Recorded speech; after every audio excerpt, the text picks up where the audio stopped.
जब हम सभी उस परमपिता परमात्मा का ही अंश है, तो उस परमपिता परमात्मा ने हमें अपने से अलग क्यों कर दिया? क्यों इस कलयुग के कलिकाल में हम सबको दर दर की ठोकरें खाने के लिए मजबूर कर दिया? ये वीडियो इसी तथ्य से संबंधित है। आप इस वीडियो को पूरा देखिएगा, फिर कमेंट में बताइएगा कि आपको ये वीडियो कैसा लगा। आपको इस वीडियो को देखकर आनंद की अनुभूति हुई अथवा नहीं। जब भगवान सृष्टि की रचना कर रहे थे तो उन्होंने जीव से कहा कि मैं मृत्युलोक की रचना कर रहा हूँ, मैं तुम्हें वहां भेजूंगा और तुम्हें वहां जाना पड़ेगा। भगवान की ये बात सुनकर जीव की आंखों में आंसू आ गए। वो बोला, प्रभु, मेरा ऐसा कौन सा अपराध है जिसके फलस्वरूप मुझे आप इतनी बड़ी सजा दे रहे हैं, अपने से अलग कर रहे हैं प्रभु। वो बोला, कुछ ऐसा तो करिए कि मैं लौटकर आपके ही चरणों में आ सकूं। जीव की ये बात सुनकर भगवान को बड़ी दया आ गई। उन्होंने जीव से दो बातें कही।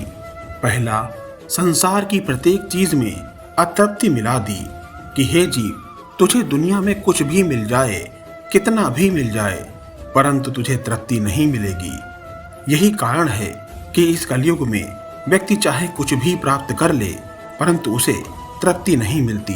वो अपनी उपलब्धियों से कभी संतुष्ट नहीं होता। एक उपलब्धि मिलती है तो दूसरे की चाह उत्पन्न हो जाती है, और जब दूसरी मिलती है तो तीसरे की। इसी प्रकार ये उपलब्धियों का सिलसिला चलता रहता है और व्यक्ति जन्म मरण के बंधन में फंसा रहता है। भगवान ने कहा कि तृप्ति तुझे तभी मिलेगी जब तू मेरे पास आएगा। दूसरी बात भगवान ने की कि सभी जीव के हिस्से में थोड़ा थोड़ा दुख मिला दिया। इस तरह हर किसी के जीवन में थोड़ा दुख अवश्य है। जीवन में यदि ये दुख ना हो तो शायद जीव भगवान को कभी याद भी नहीं करेगा। सच में जीवन में दुख या विषाद हमें ईश्वर के पास ले जाते हैं। प्रभु ने माया का ऐसा जाल सभी के जीवन में बिछाया है कि हम उसी की माया में वशीभूत होकर व्यर्थ के चक्रों में पड़े रहते हैं और अपने रचयिता को ही भूल जाते हैं। हम चूक जाते हैं। हम जब भी दुख या परेशानियों से ग्रसित होते हैं तो हम ज्योतिषियों के पास जाते हैं, डॉक्टरों के चक्कर लगाते हैं और अपने दोस्तों के पास भागते हैं, रिश्तेदारों से मदद की गुहार लगाते हैं। पर क्या सच में हमें मदद मिल पाती है? क्या हमारी परेशानियों का निराकरण हो पाता है? नहीं ना, कुछ होने वाला नहीं है। सुख और दुख बाहरी परिस्थितियां हैं, इसे अंतर से हमें स्वीकार नहीं करना चाहिए।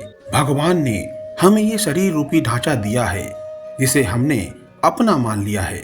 सुख और दुख बाहरी परिस्थितियां हैं, इसे अंदर से हमें स्वीकार नहीं करना चाहिए।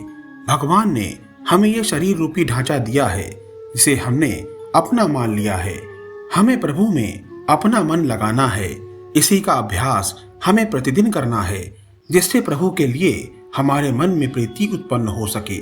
और जब हमारा बुरा समय आए तो भगवान से मिलने की तड़प में हमें मृत्यु का भी भय न लगे और मृत्यु भी एक महोत्सव बन जाए। यदि हम धैर्य से काम लें, दुखों से ना घबराकर ईश्वर का प्रसाद समझकर आगे बढ़ें, तो बात बन जाती है। यदि हम उन दिनों को याद कर लें जब हम ईश्वर से बिलग हुए थे, तो बात बन जाती है और जीव भारी से भारी विपत्ति से भी लड़ जाता है। दुख तो ईश्वर का प्रसाद है। दुखों का मतलब है ईश्वर का बुलावा है। ईश्वर ने हमें याद किया है, वो हमें याद करते हैं, क्योंकि बेशक उन्होंने हमें अपने से अलग कर दिया है, परंतु हम हैं तो उन्हीं का अंश, उन्हीं की संतान। जितना दुख हमें उनसे अलग होकर हो रहा है, उससे कहीं ज्यादा दुख उन्हें भी हमें अलग करके हो रहा है। वो समुद्र हैं और हम उनकी एक बूंद हैं। जब तक हमारा उनसे मिलन नहीं होगा, हम अपने अस्तित्व के लिए ऐसे ही दुखी रहेंगे। ये दुख और विषाद ही बहुत से संतों के लिए ईश्वर प्राप्ति का मार्ग बन चुका है। हमें ये बात अच्छे से समझनी है कि संसार में हर चीज में अतृप्ति है और दुख और विषाद ही ईश्वर की प्राप्ति का साधन है। आपको ये वीडियो कैसा लगा? कमेंट करके अवश्य बताइएगा। हम आपके लिए आध्यात्मिक वीडियो बनाते हैं और इन वीडियोस को देखकर आपको भी अवश्य ही आध्यात्मिक बोध होता होगा। यदि आपको हमारे वीडियो अच्छे लगते हैं तो कमेंट में श्री राधा वल्लभ श्री हरिवंश अवश्य लिखें। चैनल को लाइक करें, सब्सक्राइब करें और शेयर करें। मिलते हैं एक नए वीडियो के साथ। तब तक के लिए आप सभी को इस दास का जय जय श्री हरिवंश।